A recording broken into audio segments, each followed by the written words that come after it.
Bonjour à tous et bienvenue dans ce tout premier épisode du podcast Bitcoin. Aujourd'hui, on va parler de l'affaire Exaion. Habituellement, je monte mon visage, mais pour aller plus vite et produire toujours plus de contenu, je me suis rendu compte que c'était quand même beaucoup plus simple d'enregistrer uniquement ma voix. Donc voilà, je suis en train de tester une version podcast, et j'espère vraiment que ce nouveau format te conviendra. Si tu as des idées ou des suggestions pour améliorer mon contenu, surtout n'hésite pas à me le dire en commentaire. Aujourd'hui, pour illustrer l'affaire Exaion, j'avais envie de commencer avec une image. Imagine que t'es chez toi une source d'eau intarissable. Pas un robinet ordinaire, une source abondante, propre et constante. De l'eau en quantité telle que tu n'arrives même pas à tout utiliser. Alors ce qui déborde, tu le laisses couler librement dans ton jardin. Tu regardes ça couler, tu hausses les épaules et tu te dis bof, de toute façon j'en ai déjà beaucoup trop. Et un jour, un voisin, plutôt riche et malin, frappe à ta porte. Et il te dit ceci. Toute cette eau qui s'écoule dans ton jardin, j'aimerais bien la récupérer. Je suis prêt à t'en donner 168 millions. Et toi, au lieu de te demander pourquoi il veut payer autant pour quelque chose que de toute façon tu gaspilles, tu signes direct. Voilà, c'est exactement ce qu'est en train de faire la France avec la filiale d'EDF Exaion. Et quand j'ai compris ça, j'ai réalisé quelque chose de fondamental. Notre souveraineté, c'est l'une des choses les plus précieuses que nous ayons. Et c'est la raison pour laquelle j'enregistre cet épisode. Car il est pour moi d'utilité publique que tout le monde comprenne ce qu'il se passe vraiment. L'affaire Exaion, ce n'est pas un scandale isolé. C'est un processus de décentralisation de la France et qui a déjà commencé depuis plus de 30 ans. Mais pour bien comprendre cette affaire, il faut déjà comprendre qui est la France dans le paysage énergétique mondial. Et là, franchement, c'est à la fois une source de fierté et une source de frustration immense. Parce que, comme tu le sais peut-être, la France est l'un des leaders mondiaux du nucléaire. Ce n'est pas une opinion, c'est un fait historique et technique. Depuis les années 1970, à la chute du choc pétrolier de 1973, la France a pris une décision stratégique colossale. Construire un parc nucléaire capable de produire l'essentiel de son électricité et le tout de manière autonome. C'est un choix de souveraineté totale, un choix à la fois courageux et utile. Un choix qui a placé la France dans une position unique au monde. Aujourd'hui, environ 70% de l'électricité française est d'origine nucléaire. C'est le taux le plus élevé au monde. Et ça a des conséquences très concrètes. La France produit une électricité parmi les moins carbonées d'Europe. Et surtout, c'est là que ça devient vraiment intéressant, la France produit souvent beaucoup plus d'électricité qu'elle n'en consomme. C'est ce qu'on appelle les surplus électriques. Une électricité produite, mais qui ne sera jamais consommée. Et là, tu vas me dire, attends, si on produit trop, on vend le surplus à nos voisins, non? Oui, on le fait, en partie. La France exporte effectivement de l'électricité vers l'Allemagne, l'Italie, l'Espagne et le Royaume-Uni. Et ça rapporte beaucoup d'argent. Mais voilà le problème. On ne peut pas toujours tout vendre. Et quand on ne peut pas vendre, quand la demande est faible, comme la nuit, les week-ends ou en heure creuse, il faut bien gérer ses surplus. Et là, la France, elle fait quelque chose qui va littéralement te faire bondir. Mais on va y revenir un peu plus tard. Avant ça, j'aimerais qu'on reparle de la désindustrialisation de la France.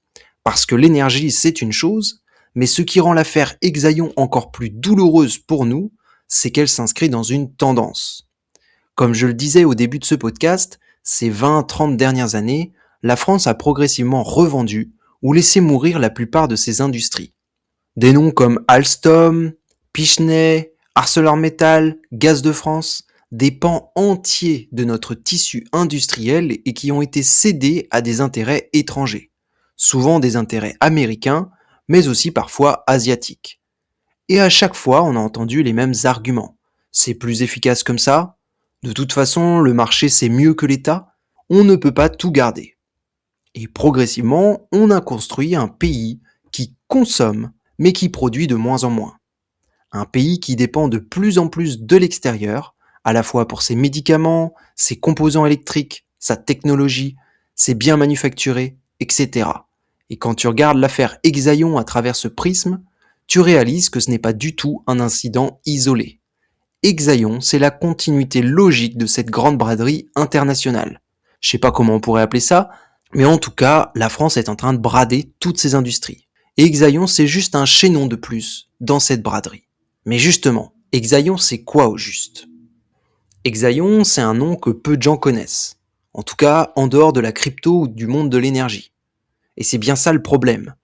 Exaion, c'est une filiale d'EDF, Électricité de France, le géant public de l'énergie. C'est une entreprise créée pour explorer de nouvelles technologies, et notamment le HPC, qui peut aussi potentiellement se transformer en minage de Bitcoin. L'idée au départ est assez simple, et même presque logique.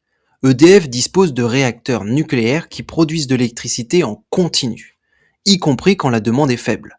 Alors pourquoi ne pas utiliser ces surplus pour miner du Bitcoin? C'est une idée que les pionniers français ont défendue bec et ongle depuis des années. Sébastien Gouspillou, si tu t'intéresses à Bitcoin en France, tu connais forcément ce nom, est l'une des voix les plus importantes sur ce sujet. Il a fondé Big Block Data Center, l'une des plus grandes fermes de minage françaises. Et depuis quelques années, lui et d'autres acteurs du secteur ont essayé de convaincre les pouvoirs publics. Les convaincre d'une chose très simple. Bitcoin est l'acheteur d'électricité parfait pour les surplus du pays. Pourquoi?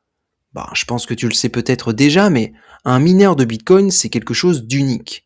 C'est une machine qui consomme de l'électricité, qui peut être allumée ou éteinte en quelques secondes, et qui n'a pas besoin d'être connectée en permanence pour être rentable. Contrairement donc à une usine plus classique, qui a des contraintes de production en continu, ce n'est pas le cas du Bitcoin. Un mineur de Bitcoin, tu le branches quand tu as du surplus, et tu le coupes quand la demande commence à monter. C'est ce qu'on appelle dans le jargon la flexibilité de charge. Et cette flexibilité, elle a une valeur économique énorme, parce qu'elle permet de stabiliser le réseau.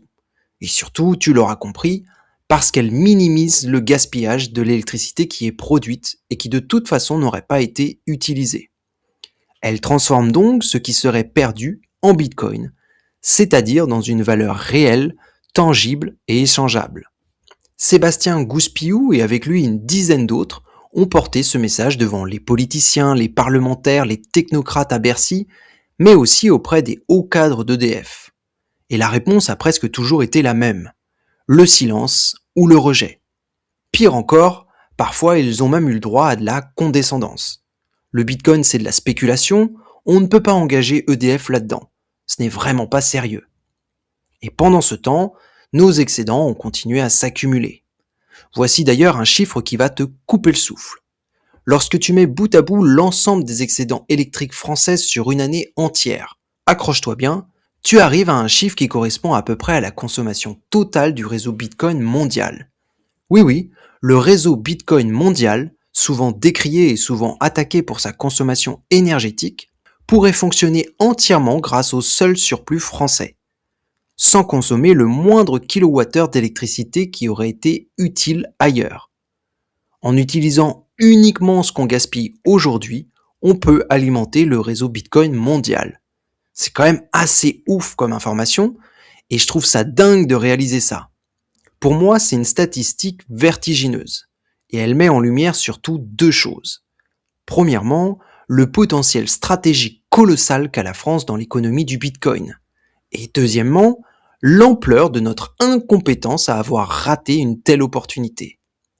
Mais tu vas le voir, c'est pas la seule opportunité que la France a ratée. Car la France, elle se défend extrêmement bien au niveau incompétence. Ce qui n'est peut-être pas une fierté que nous devrions garder en tête. Mais revenons sur ces fameux surplus. Parlons de comment EDF les gère. Et là je te préviens, ce que tu vas entendre est à la fois hallucinant et révoltant. Quand la demande d'électricité baisse, comme la nuit, les week-ends ou en mai, en juin quand le chauffage et la climatisation sont au minimum, EDF se retrouve donc avec trop d'électricité sur les bras. Et voilà ce qu'ils font. D'abord, ils modulent leurs réacteurs nucléaires. Concrètement, ils font fonctionner leurs réacteurs en dessous de leur capacité optimale. On appelle ça le suivi de charge. Et le problème, c'est que les réacteurs nucléaires ne sont pas faits pour ça. Ils sont conçus pour tourner à pleine puissance de manière continue. Quand tu les fais varier, monter, baisser, tu les uses beaucoup plus vite. Les cycles thermiques que la France met en place sur ses réacteurs endommagent l'ensemble des matériaux. La maintenance devient donc beaucoup plus fréquente et la durée de vie des réacteurs se réduit. Et ça, ça coûte des milliards. Littéralement des milliards d'euros supplémentaires totalement inutiles et payés par toi et moi, le contribuable français. Deuxièmement, et là ça devient complètement dingue, EDF utilise ses barrages hydroélectriques avec ce qu'on appelle des butées de baisse. Concrètement, quand il y a trop d'électricité sur le réseau, ils ouvrent les vannes des barrages et laissent l'eau s'écouler. Et cela sans faire tourner aucune turbine. Ils rejettent juste de l'eau sans produire aucune énergie, juste pour évacuer la pression sur le réseau. Ils gaspillent de l'eau, comme mon exemple au tout début de ce podcast. Ils gaspillent une ressource naturelle, précieuse et limitée, juste pour ne pas produire plus d'électricité qu'ils en ont besoin. C'est une aberration totale économique, mais aussi écologique. Et Florian Gabriel, un ancien ingénieur d'EDF qui a travaillé sur les turbo-alternateurs d'Alstom, des machines au cœur même du système de la production d'énergie, le dit clairement. Cette approche est une faute de gestion monumentale. Parce que EDF connaît la solution. Ils connaissent l'existence des mineurs de Bitcoin flexibles. Et malgré ça, ils ont refusé pendant des années de changer d'approche. Et d'ailleurs, aujourd'hui, c'est toujours le cas. Pendant ce temps, regardons un petit peu ce qui se passe au Texas. Et là, tu vas comprendre à quel point l'approche française est juste à côté de la plaque. Le Texas a développé l'un des réseaux miniers de Bitcoin les plus importants au monde. Cela leur a pris plusieurs années, mais aujourd'hui, ils sont totalement opérants. Et ce réseau, ils l'ont connecté directement au réseau électrique ERCOT, le réseau indépendant du Texas, qui est l'un des plus complexes, mais aussi des plus volatiles des États-Unis. Ce qui veut dire qu'il y a des moments où il y a énormément de demandes, des moments où il y a beaucoup moins de demandes, et ça change en continu. Il y a quelques mois, une vague de froid polaire a frappé le Texas. Des températures que plus personne n'avait vues depuis des décennies. La demande d'électricité a donc explosé. Chauffage, eau chaude, déneigement, tout s'est enclenché en même temps. Et voilà ce qu'ont fait les mineurs de Bitcoin. En quelques minutes, ils ont coupé leurs machines. Collectivement, des gigawatts de puissance se sont éteints. Et cette électricité, qui était utilisée au départ pour miner, a été immédiatement redirigée vers tous les foyers texans. Ces mineurs ont agi comme un fusible géant, intelligent et ultra réactif. Le réseau a tenu. Bien sûr, la tempête a quand même provoqué des dommages irréversibles, car le Texas avait d'autres problèmes d'infrastructure en parallèle, mais les mineurs de Bitcoin ont joué leur rôle de stabilisateur comme cela était prévu au départ. Et c'est ça la réalité du Bitcoin dans le système énergétique du futur. Bitcoin n'est pas un parasite énergétique, mais bien un partenaire capable de se retirer au moment où cela est nécessaire. Et surtout d'utiliser les surplus quand il y en a. Et là, la France, avec ses excédents nucléaires colossaux et ses réacteurs qui s'usent inutilement en suivant une demande totalement variable, aurait pu être l'une des pionnières dans ce domaine. Exaion aurait pu être le véhicule de cette transformation. Mais la France a raté ce tournant technologique. Et aujourd'hui, on va vendre cette opportunité aux Américains, car visiblement, notre incompétence n'a plus vraiment de limite. Mais revenons à EDF. En 2025, c'était un groupe colossal. 119 milliards d'euros de chiffre d'affaires. Des dizaines de milliers de salariés. Des activités sur tous les continents. Un fleuron industriel de la République française. Même si ce statut est de plus en plus contesté au vu des choix stratégiques récents. Mais en mai 2025, Bernard Fontana est devenu le nouveau PDG d'EDF. Il a pris la tête du groupe. Son arrivée a marqué le début d'une période de recentrage stratégique. Et dans ce contexte, Exaion, la petite filiale de minage de Bitcoin, s'est retrouvée très rapidement marginalisée. Exaion, à ce moment-là, perdait entre 4,5 et 5 millions d'euros par an, pour un chiffre d'affaires de seulement 2 millions d'euros. Donc sur le papier, c'était une entreprise déficitaire. Et pour un nouveau PDG qui cherche à rassurer les marchés et à montrer qu'il gère son groupe rigoureusement, une telle filiale est devenue une cible à abattre. Mais, et c'est là que tout se complique, car Exaion ne vaut absolument pas ses pertes actuelles. Exaion vaut en réalité son potentiel. Et son potentiel, lui, il est astronomique. Et c'est exactement ce qu'ont compris les responsables de l'entreprise américaine Mara. Mara, ou Marathon Digital Holding, c'est le plus grand mineur de Bitcoin au monde. Le plus grand à être coté en bourse. Basé aux États-Unis, il est en partie détenu par BlackRock, le plus grand gestionnaire d'actifs de la planète. Donc Mara, ce n'est pas une petite start-up de garage, c'est une véritable machine de guerre financière. Et quand une machine de guerre s'intéresse à une petite filiale déficitaire d'EDF, tu peux être sûr que ce n'est pas par pure philanthropie. D'après les infos disponibles, Mara a été conseillé dans cette opération par l'ancien PDG d'Engie. Oui oui, Engie, le concurrent direct d'EDF dans l'énergie française. Et tout ça, ce n'est pas anodin. Ça signifie que des gens qui connaissent très bien le secteur énergétique français, qui en connaissent les rouages, les arcanes politiques, les relations de pouvoir, ont servi d'intermédiaires pour faciliter ce rachat. Mara a donc étudié Exaion en détail. Les chiffres, les résultats, les brevets, les relations avec EDF, les licences, les contrats d'approvisionnement en énergie. Et au bout de cette analyse, ils en ont conclu que l'entreprise valait 168 millions de dollars. Pour une boîte qui perd 4,5 millions par an et qui génère 2 millions de revenus, 168 millions de dollars de valeur, c'est déjà pas mal. Mais bon, si on se concentre sur les fondamentaux comptables, le ratio est absurde. Mais il peut devenir parfaitement logique si on comprend ce que Mara a compris. Avec un accès privilégié à l'électricité nucléaire française, Exaion devient une mine d'or pour eux. Mais la question qui se pose vraiment, c'est pourquoi la France n'a pas compris ce concept. Ça, personnellement, je l'ignore. Mais dans les faits, EDF a accepté la proposition de Mara. Et c'est à partir de là que le volet judiciaire a commencé. C'est aussi à partir de là qu'on a commencé à parler de l'affaire Mara. Car en effet, en s'intéressant au sujet, le sénateur Danny Wetebley a décidé de ne pas laisser passer ça sans réagir. Il a donc réalisé un signalement au parquet national financier, le PNF, l'organe chargé des affaires judiciaires les plus complexes en France. Et les motifs invoqués sont extrêmement graves. Soupçon de trafic d'influence, escroquerie en bande organisée et un gain potentiel de 33 millions d'euros pour certains des dirigeants d'Exaion dans le cadre de cette transaction. 33 millions d'euros pour les dirigeants d'une filiale déficitaire et qui sera bientôt vendue à des étrangers.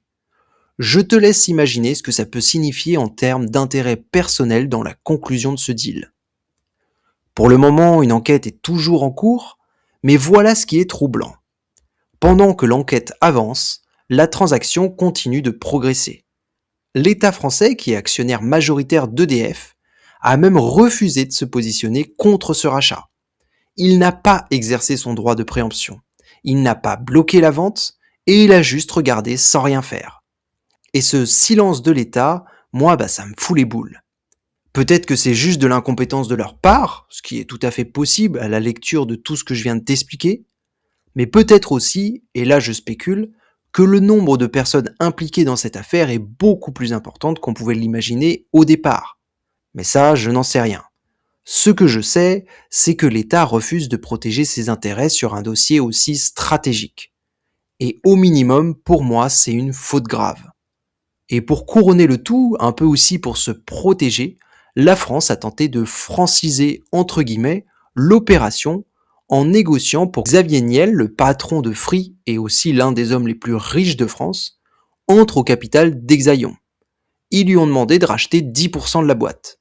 Comme si la participation d'un millionnaire français pouvait compenser la prise de contrôle d'une entreprise aussi stratégique par des Américains, mais bon, c'est ça la réponse de la France. Pas un plan industriel, ni un projet d'investissement public. Non, on a juste demandé à Xavier Niel de participer à 10% symbolique pour sauver les apparences. On en est là. Je te laisse à présent quelques secondes pour digérer tout ça, et maintenant prenons un peu de recul. Parce que l'affaire Exaion, ce n'est pas seulement un scandale franco-français. C'est le symptôme d'une incompréhension globale de ce qu'est Bitcoin. Et surtout de son utilité. Notamment en matière de surplus énergétique. Car aujourd'hui, la grande majorité des politiciens, des journalistes et du grand public continuent de voir Bitcoin comme une spéculation financière, une sorte de casino numérique, un outil pour les riches uniquement, les geeks ou les criminels. Et c'est cette vision qui les a empêchés, selon moi, de voir ce qui se passait sous leurs yeux. Parce que dans le même temps où la France refusait de développer son minage, d'autres pays, eux, avaient très bien compris ce qui se passait. Et c'est le cas notamment du Bhoutan, ce petit royaume himalayen coincé entre l'Inde et la Chine, et qui, aussi surprenant que cela puisse être, mine du Bitcoin depuis plusieurs années déjà. Secrètement d'abord, puis publiquement. Et aujourd'hui, le minage représente jusqu'à 30% de son PIB. 30% pour un pays qui n'a pratiquement pas d'industrie, pas de ressources naturelles et pas d'accès à la mer, mais qui a des rivières, et donc de l'hydroélectricité. Et donc à nouveau, comme la France et des tas d'autres pays, des surplus électriques. Surplus et qu'ils ont décidé de transformer en Bitcoin. Et ça pour moi c'est du génie à l'état pur. Mais pour nuancer un petit peu mes propos, j'ai envie de te montrer aussi que tout le monde n'est pas aussi malin que l'État du Bhoutan. Et c'est le cas notamment de Harvard, l'une des institutions universitaires les plus riches et les plus influentes du monde. Et ben eux, ces derniers temps, ils ont commencé à revendre le Bitcoin qu'ils détenaient. Ils ont revendu des Bitcoins à perte, après les avoir achetés à plus de 100 000 dollars. Oui, Harvard a foiré son trade sur Bitcoin. Et même les institutions les plus puissantes ne sont pas à l'abri de l'incompétence. Et ce que tous ces exemples nous montrent surtout, c'est quelque chose d'essentiel. Bitcoin est en train de devenir un enjeu politique et économique de premier plan. Ce n'est plus, et cela déjà depuis très longtemps, une simple curiosité technologique. C'est devenu un actif stratégique pour les États, mais aussi pour les entreprises et tous les individus qui, comme toi et moi, en accumulent.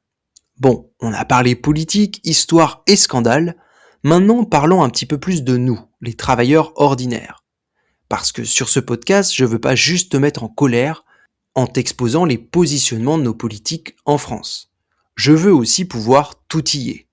Et justement, pendant que les gros se partagent une grande partie du gâteau, pendant que nos dirigeants bradent nos actifs stratégiques et que les Américains, eux, récupèrent tous nos surplus nucléaires, il y a aussi des opportunités concrètes et que tu pourrais saisir directement. C'est pour ça que j'ai ouvert ma page Substract, où je te partage tous les jours une analyse gratuite d'un business réel autour de Bitcoin. Il pourrait s'agir de Mara, par exemple. Je change toutes les semaines de toute façon. Et un mercredi sur deux, donc 2 fois par mois, je te présente aussi un nouveau business Bitcoin et que tu pourras lancer toi-même si cela t'intéresse. À chaque fois, je t'explique la niche que j'ai repérée, quels sont tes futurs clients, les revenus potentiels et comment lancer ce business de A à Z sans te prendre trop la tête. Et puis comme tu l'auras compris, chaque dimanche, tu auras le droit également à un nouveau podcast. Tu pourras le retrouver là-bas directement sur Substract ou ici sur YouTube. Pour t'expliquer un petit peu ce que je fais, voici un exemple de ce que j'ai proposé il y a 2 semaines dans ma newsletter. Les frais des TPE, les terminaux de cartes bancaires, tournent en France autour de 1,8 ou 2%. Ça peut paraître très peu. Mais pour un commerçant qui fait par exemple 30 000 euros de chiffre d'affaires par mois, eh ben pour lui, ça représente déjà entre 500 et 600 euros rien qu'en frais bancaires. Et cela tous les mois. Sur un an, pour l'ensemble des commerçants indépendants français, c'est une véritable saignée qui monte jusqu'à 2 milliards d'euros et qui part directement dans les caisses des banques. C'était le sujet de ma dernière newsletter. Et selon moi, Bitcoin, via son layer 2 Lightning Network, pourrait, si quelqu'un prenait le temps de leur expliquer, réduire drastiquement les frais de ces commerçants. Et c'est exactement pour ça que j'en étais arrivé à la conclusion que toi aussi tu pourrais te positionner comme un facilitateur. Bien sûr, il t'aurait fallu peut-être quelques mois pour te former, mais au bout de ces quelques mois, tu aurais pu devenir l'expert local qui aide tous ces commerçants. Et je pense d'ailleurs que tu peux toujours le faire. J'ai tout détaillé dans ma newsletter. Pour moi, c'est un service que tu pourrais vendre entre 100 et 150 euros TTC sans aucun capital de départ et avec des outils qui sont déjà présents sur ton smartphone. Mais bon, c'est pas forcément le sujet de ce podcast, alors je te mettrai juste le lien en description et t'iras voir si cela t'intéresse. Pour en revenir à présent à Exaion, j'ai envie de terminer avec une réflexion un peu plus large. Parce que l'affaire Exaion, c'est aussi un miroir. Un miroir dans lequel on voit se refléter quelque chose de beaucoup plus grand. On est en train de vivre un basculement. Un basculement dans la manière dont l'énergie est produite, stockée et distribuée.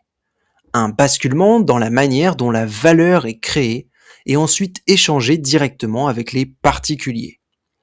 Et pour moi, Bitcoin est déjà au cœur de ce basculement. Les pays qui l'ont compris, comme le Bhoutan, El Salvador, certains États américains, mais aussi certains pays du Golfe, sont en train de prendre des positions stratégiques et qui leur donneront un avantage dans les décennies à venir. Les pays qui ne l'ont pas compris, comme la France en fait partie, hélas, sont en train de rater le train et clairement en train de se tirer une balle dans le pied. Pour Mara, Exaion n'est pas juste une petite entreprise de minage déficitaire. C'est un accès privilégié à l'une des sources d'énergie les plus propres, les plus stables et les plus stratégiques du monde, le nucléaire français. Car c'est une infrastructure, un réseau de relations avec EDF, des licences, des autorisations et des expertises accumulées sur plusieurs décennies. Et une fois que Mara aura mis la main sur tout ça, crois-tu vraiment qu'ils vont laisser ces surplus électriques profiter aux Français ? Non, ils vont le transformer en Bitcoin. Des Bitcoins qui alimenteront ensuite le trésor de guerre de Mara, de BlackRock et de tous leurs actionnaires américains.